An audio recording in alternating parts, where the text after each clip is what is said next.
científica na que poden participar persoas que non teñen ningún tipo de coñecemento sobre esta área.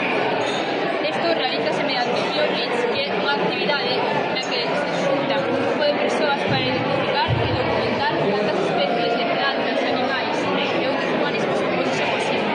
O registro destas especies realízase nunha aplicación que vai explicar o seu funcionamento aquí a continuación. Esta aplicación chamase Oceaniify e consiste en facer unha foto a unha especie,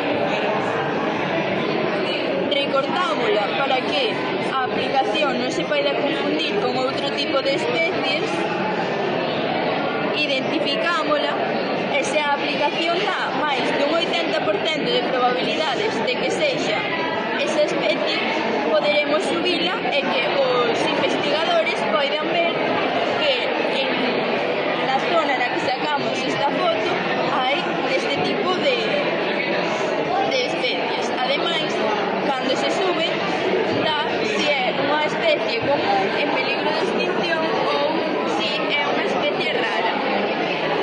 Se dá que está en peligro de extinción ou é unha especie rara, esta imaxe non se poderá compartir con a súa ubicación para o resto de usuarios, porque senón a xente que só lo queira ver pode destruir o seu hábitat e pode provocar que se marchen de aquí.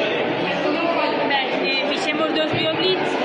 No primeiro topamos esta araña saltarina, que pode saltar varias veces do seu tamaño, todo gracias ás súas telas de araña, que lles impulsan, así poden atacar as súas presas. Ademais, a súa tela de araña proporciona é onde fan os seus niños.